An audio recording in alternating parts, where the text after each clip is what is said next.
Oh, there we go. Good morning, everyone. Hello. Welcome to the first event for December. So we haven't mucked around. We've come to you on the 1st. It's the 1st of December. It's Christmas tree time. It's, we're really focusing on Christmas now. So it's a big day for you ladies and parents in here too. So we're here with a guest of mine who I know a lot of you have said to me how excited you are to listen to Mel, and I will let her do the talking and share why. We're here with a guest of mine. We've got. I need to see this always happens. That's okay. There's always a glitch. So Melonie Taylor is with us. So Mel is a success mentor, and one of the things that I love about, the brief chat that we've had, Mel, is the work around self-love and then everything flowing from there, and how you do that with your clients and in the work that you do. So welcome to the Parent Support Collective, and welcome to today with us. So glad you're here. Thank you, Jess. It's an honor. It's an honor to be here amongst all your beautiful tribe, and particularly to talk on this topic that I'm very passionate about. Particularly because I didn't know a thing about it. And I had to rock and roll and burn out and break down and nearly die in order to learn it. So I'm very passionate about sharing it with others.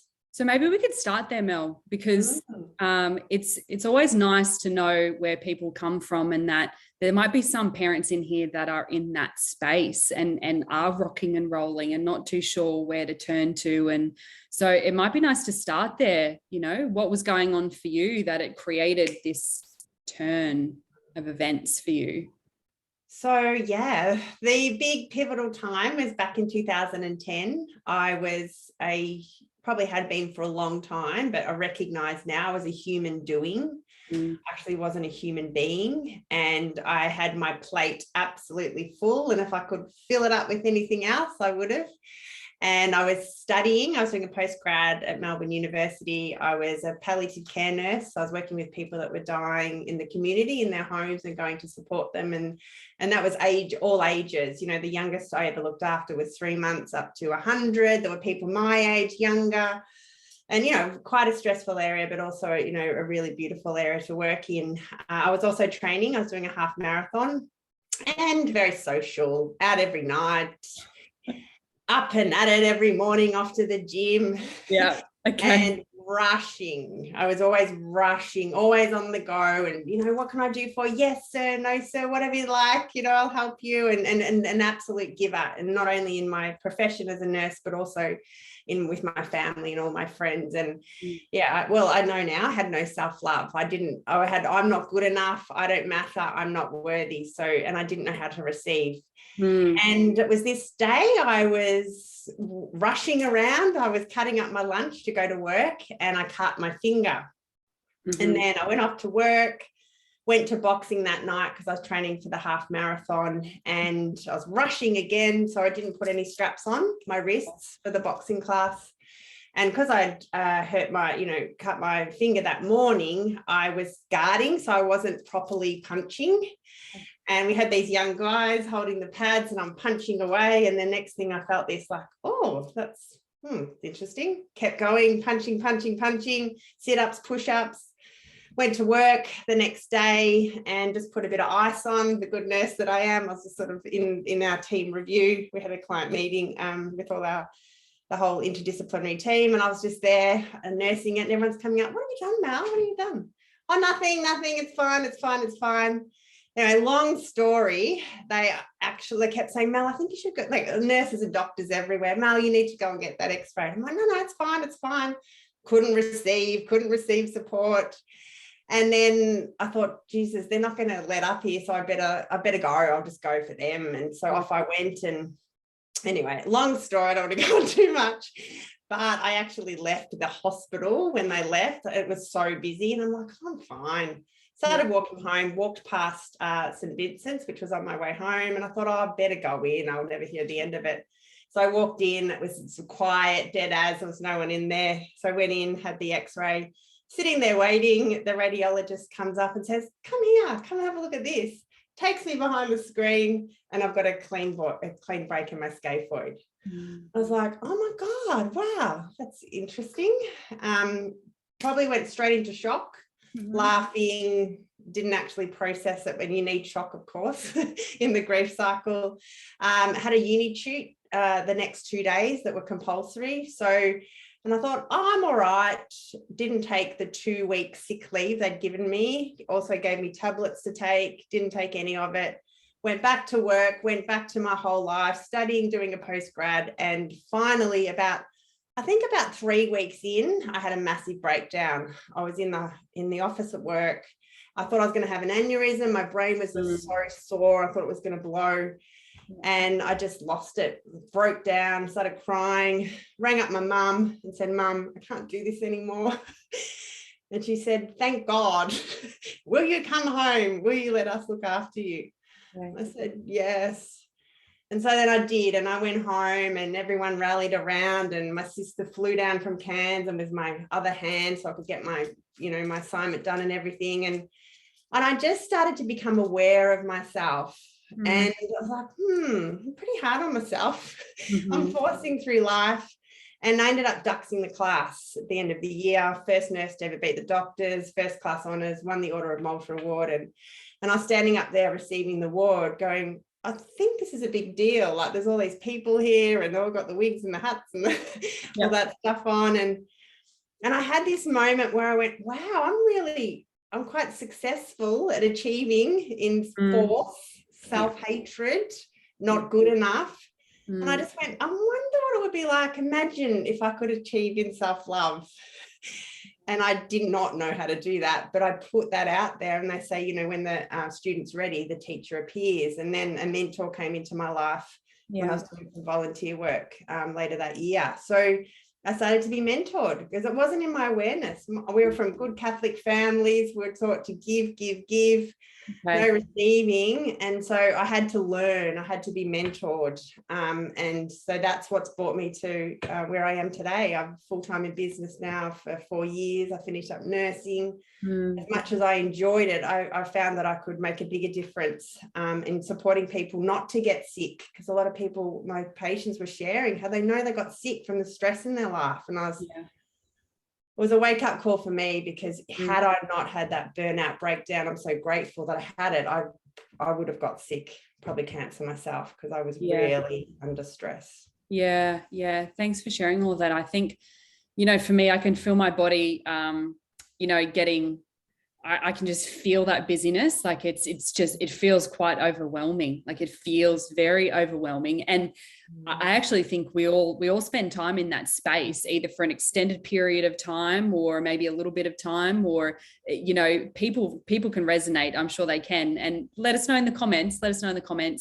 People can probably resonate with what you're saying there. So for you, Mel, I'm curious then, what was the difference between achieving in self-hatred, lack of self-worth versus self-love? What does that even mean? What's the difference? Oh, I feel so emotional. You actually get to feel love, joy, fun, peace, gratitude. Be proud of yourself. When you fail, you go, oh, well done, you did a great job today. Like, you're not hard on yourself. You get to experience enjoyment. That's who I am now, is joy in life. I had to learn what that was, because I didn't. Fun and joy are quite different. Fun is more of an action. Joy is a feeling. It's an emotion that actually comes from your body, your brain, that it takes time to actually make. But yeah, because I was always very successful, because I was a high achiever. I'm still a high achiever, but now I achieve in self-love. But I was always tick, what's next? So I never experienced the moment. I never had gratitude, reward, appreciation of myself. And I was just, and it all came down to my need for recognition and significance that I was achieving for love from my dad. So nothing was ever going to be enough. But that's what was driving me, was this inner child. It was like, just do better. Then dad will love you. Then you will receive dad's love. And finally, my mentor was saying to me, Mel, you don't need your father's love. And I'm like, I'm not quite getting this. And then one day, I mean, I've been mentored now for 10 years and I'll never stop. But one day I remember being in a whole workshop with people and I just yelled out, I said, I get it. It just like, it's like it embodied, it dropped in. And I was like, oh my God, I only need my love. Oh, I get what you've been saying. She goes, well done. It's funny, isn't it? You can have people saying things, for years or for 12 months. You can have all of the information, the advice, and it could be the most perfect advice that you need, right? But if you are not ready, if it is not able to be dropped in and received, then it doesn't matter who's saying it. So you were obviously ready. It was your time to receive that gift and that lesson. So I guess I'm curious, Mel, we've got, this is full of mums, okay? Full of mums. And so I'm interested then to hear it within that context and that world, of mamahood, of motherhood. So this busyness, and then where did it go from and then to throughout that journey, with how you parented and your experience in motherhood? I'm curious. So I'm not a mother myself. I've got nieces and nephews. I thought you were. I'm sorry, my mistake. No, that's okay. That's fine. But what I'd love to say is that 98% of a child's learning is through watching. Yeah. Watching everything you do. So I became the perfect replica of my mother and my father. Yeah. And so when I work with a lot of parents, and so that's, for a while, that has to become the why, because there's not enough self-worth there or self-love or, good enough to actually put yourself first. And that's okay. It's all part of the journey. But then when you start to do, so if I do that for my kids, because they are watching what I do. So then you start doing your mirror work, then they go, because we're so tribal, our brain wants to be, it's so primitive and it wants to be part of the tribe. So if that's what our leaders are doing, then we start to feel safe. Okay, so that's what I'll do. So then you teach your children to practice self-love, and then they're open, then they're in their heart, and then it's the beautiful ripple effect that actually happens from that space. And then you can connect to them more. You have beautiful open conversations, there's vulnerability, there's sharing, and from that place there's so much healing happens and can continue.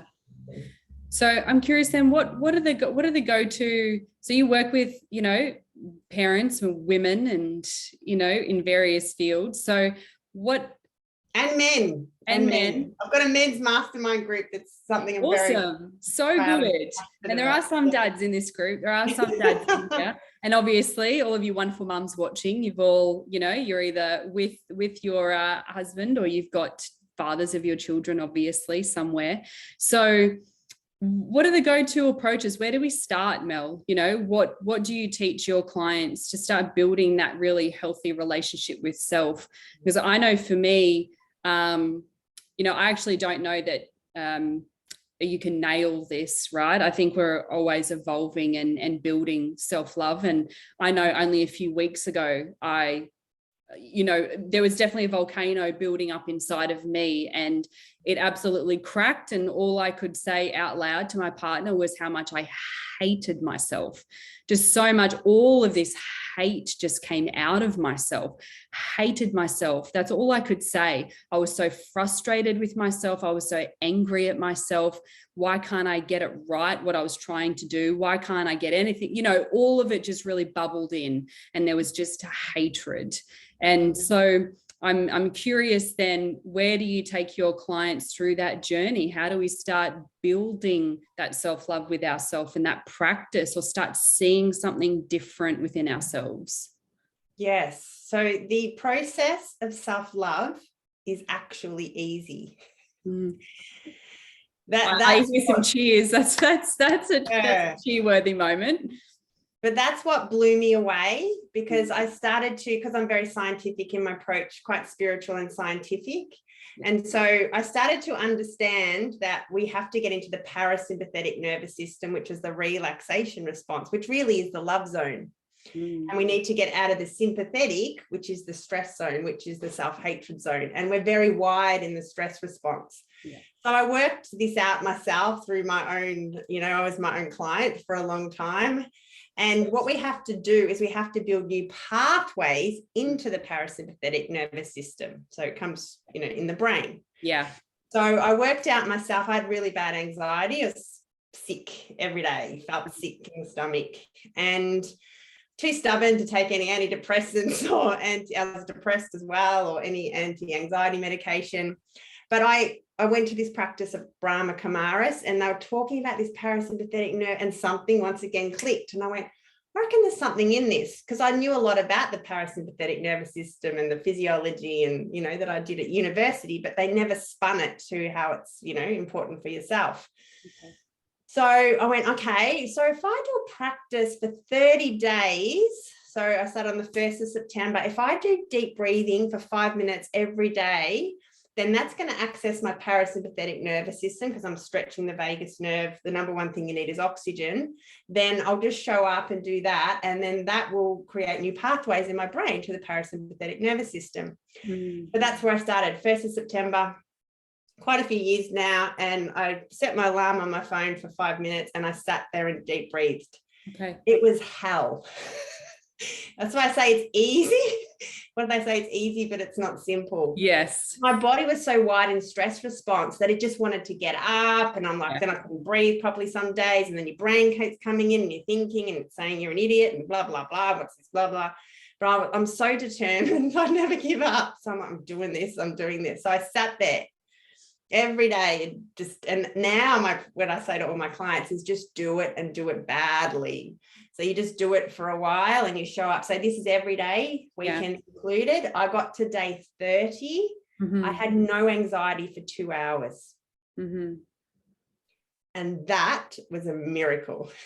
Okay. I was in my early 30s. I had anxiety my whole life, and I had no anxiety for 2 hours. And I was like, oh my God, this works. Okay. So then I was hooked. I was done. And now, ever since that day, or the 1st of September, I work, and all my clients, we work off 30-day habits. Okay. So now I know more science than I knew back then, but that's the feedback loops in the basal ganglia, our habit loops. So it takes, for me, there's lots of research, 21, 28, blah, blah, whatever. It doesn't matter. For me, it's 30. Yeah. And so you change those feedback loops. You create new pathways in your brain. The subconscious comes in and the ego will try to get you off track. That's why I say do it, and do it badly. And we set up anchor points so that whatever you're working on, you do for every day. So the key, in answer to your question, it's a 30-day habit. It's every day. If I'm honest, it's about getting into the parasympathetic nervous system, because that's what's going to create the most change, because our brain is already in sympathetic. But as I say that, I'm all about simplicity and building success. So sometimes, for lots of my clients, especially a lot of my corporate, busy business people, we start with one minute a day. Okay. So we do 1 minute a day for 30 days. Then we start to anchor the parasympathetic, and then they can go to, say, 2 minutes or 5 minutes. I find they tend to then just go straight to 5, but it takes time. But the beautiful thing is that this is transformational and permanent. So my practice is permanent, whereas you can flit afloat and do all these things, but it's about rewiring the brain. So even if you're a busy mum, breathing for 1 minute is just not possible, then I'll just say something like, why don't you just have a cup of tea? Just sit there and be present and have a cup of tea once a day. That's self-love. So it's just working out what works for you, and then building that. And then your brain, you start to change the chemistry, and then you're able to go to the next. This is how you get to where you want to be, is you do one thing for 30 days and you add on to it. Yeah. This is how you start being in the 5 a.m. club. Like, a lot of people want to be in the 5 a.m. club. I had a lady at my webinar the other week, And she's like, I want to be in the 5 a.m. club, and I've tried it and I've failed and I've done so much. And I just said to her, Dale, I said, how I got into the 5 a.m. club was I just went in half-hour increments every 30 days. But people will try to do it all of a sudden. They'll put their body in so much stress. And of course, the ego will sabotage, and then they're back to the start again. And then 1, 2 years, 3 years down the track, they're still in the same place. Yeah. I think, I think the ego does get involved. I think we disregard the most simple activities or the simple practices and the power that they can create, because they do seem too simple. However, they're always the most powerful. When we get back to simplicity and we get back to basics, for me, and what I get to see within my clients too, is that's what creates the most change. Because we, as this wonderful human self with this human brain, we love to complicate everything. We complicate. So it is those simple practices. And I love that one. That's actually really good. And for everyone watching, today's the first, just so you know. So if you do need, if you are looking for a new practice, and I think that's a really cool point you've made, Mel, is the trick and the gift is getting into that parasympathetic nervous system, because that is where we can create those new neural pathways. I think that's a perfect explanation, a perfect point. So it might seem too simple, but it works. It really does work. Yeah. So thank you for sharing that. You're welcome. Yeah, you got it. I had it. Yeah, it's simple, but it's not easy. That's the That's right. And it's interesting because sometimes when we resist the most simple things, there's a really clear indication of what you need to do. So I know for me, if I say the excuse in my mind, don't have time to meditate today, like my mind's too busy, all those rubbish excuses, which I know are rubbish. It's like, Jess, this is why you do need it today. I'm too busy. I've got way too many calls on today. No, this is the perfect day for you to do it. And then, the tasks will end up being done a whole lot quicker after that. That's the gift, especially with busy mums. Often when we can calm that nervous system down, the tasks get done so much faster because we've activated that parasympathetic nervous system, like you've said. So it works. There's something that I'd be interested to get your take on. So this whole field of self-love, and even when you said before, have a cup of tea, right, which is an act of self-love, and sometimes we can use self-care in there as a way of showing your self-love, and in that way. Sometimes we have this feeling of guilt that pops up. Okay, so guilt is this feeling that seems to derails a lot of those self-care opportunities or self-love activities. And so I'm interested to know, what did that pop up for you? Does guilt pop up often for your clients? How do you support people to navigate the guilt that shows up?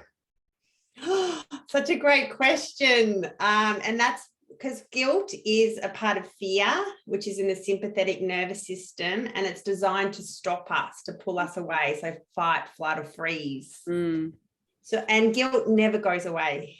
I explain the science behind it. I've got the map of consciousness in my workshop so that you can your left brain can see it.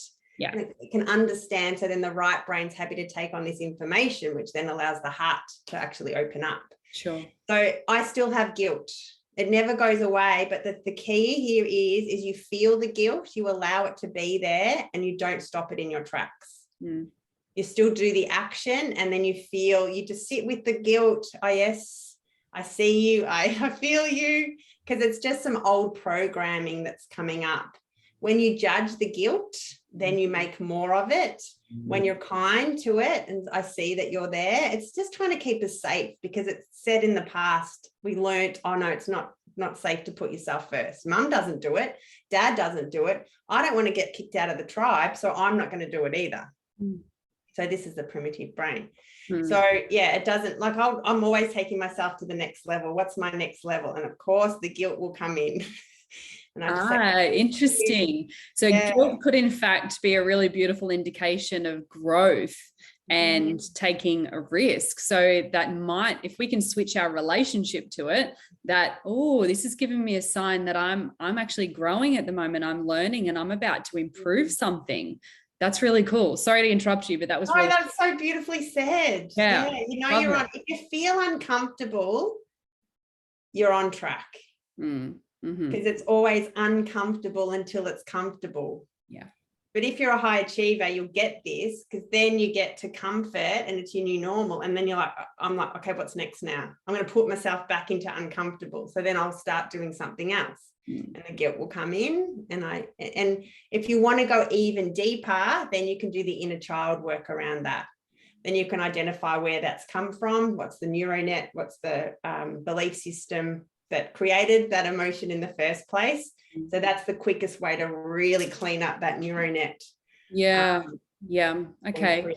The opposite. And so on that, so for the last couple of minutes that we've got you, Mel, I think it'd be cool to hear about what does inner child work mean? So for some people here, it might be something they've never even heard of, right? What does inner child actually mean? What work is that? What do I do? So what is inner child work, and what's the benefit of tapping into that? So our brain creates its reality, its belief systems, creates files for what it affirms to be true from 0 to 7 years of age, based on what's going on in our environment. And then what happens is they are fixed. Then those belief systems, those neuronets just keep firing, and then they just keep looking for more reason why I am not good enough, I'm not worthy. And so over time we become very hardwired. So this inner child work is about, through the parasympathetic nervous system, we get into the subconscious mind where these were created in the first place, and we're able to access those memories, those emotions, those thoughts, and really get to that neuronet, so that where that belief system was created. Once we have awareness, it's like it smashes open that neuronet, and it's no longer because the thoughts and the pathways that wire together fire together. So then they stop firing. Then what we do is we build a new neuronet. I am good enough. And then we create actions every day to build this new neuronet, and then this one actually dies. Yeah. So okay. then you become your truth, the truth through you.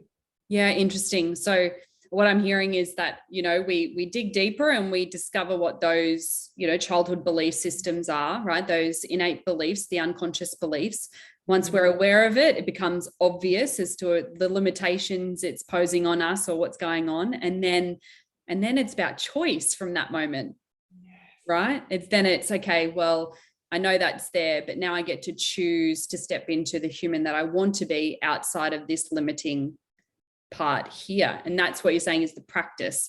That's when we get to these fizzle away. They fizzle away the more that we step into that future self. Right? Is that basically what you're sharing? Yes. Yeah. Okay. How we reprogram the brain. And then you get just to feel so much love for yourself. That's where the heart starts to shut down from 0 to 7 because we experience challenges, and we're taught not to feel. So we feel pain and we're not to feel anything. And so our heart starts to shut down. And that's why we become human doings. That's why we become busy. And then we just get more and more, addicted to the stress response and not feeling. Yeah. There's no doubt about that. Gosh, I can definitely understand that for sure. So Mel, I love the idea of just tapping into the parasympathetic nervous system. For me, that's probably the biggest takeaway. And I'm curious, for those of you watching the live, let me know, if that's something that you're going to do, and maybe we can even set this up in this group and do it together. Let me know. But is there anything that we haven't covered, or something that you haven't been able to share while we finish up here that you feel like needs to be shared, or that is important to share when it comes to self-love? Anything that we haven't covered? And there might not be, but yeah. Well, the point I'd probably like to make is, this is why my business is called Success on Purpose, is because none of it's an accident. You have to show up every day for yourself and be consistent. It's very uncomfortable some days. You just don't want to do it, but you just keep showing up, and then you actually get the reward from that. And that's where the success comes from. There's no coincidence. No one's lucky. And it's not possible it's possible for anybody. You've just got to show up. And I was like anxious, depressed, suicidal. You probably couldn't get much lower than I was. But that was probably my saving grace, because the pain, I couldn't stand it anymore. And I just like, I'm getting out of this. Yeah. So, it's possible for anyone, but you've just got to have your why. You've got to have a big why to show up for yourself every day. And my why is to contribute to the world. And when I'm the best vibration of myself, I'm contributing to the collective consciousness. Like, people feel my energy around me. They go, oh, Mel, just talking to you, I feel happy. And I'm like, fantastic. That makes me happy. Yeah. So when you have a big why, then you're able just to keep showing up when it's challenging. Yeah. Beautiful. Thanks. I think that's a really perfect way to end this morning. Thank you. So for those of you watching, if you had any questions or any comments, then pop them in the comments. Let me know. And anything that I need to pass on to Mel, then I definitely will. If there's any questions, I'll also pop Mel's social media tags and links and whatnot in the group as well. So if you want to follow and hear more tips and tricks and insights into self-love and how to create more of that in your world, then you've got links to that too. But Mel, thanks so much for joining us. I love this topic. It's such an important one. At the end of the day, this is the most important one. It makes a difference to every aspect of our life. So yeah, thanks for coming on in and sharing your wisdom. 100%. Thank you so much. And I do have a 2-hour free workshop next week on the 9th, where I go through the science, I explain all this, I take you through a process. So everyone is most welcome. It would be an honor to have them. Perfect. Can you send me the link to that, and then I'll be able to pop it in here? Yeah, definitely. Yeah, awesome. Yeah, would love to do that. Cool. I might even attend myself. So thanks, Mel. Thank you so much. And see everyone. Thanks for joining us. Thank you.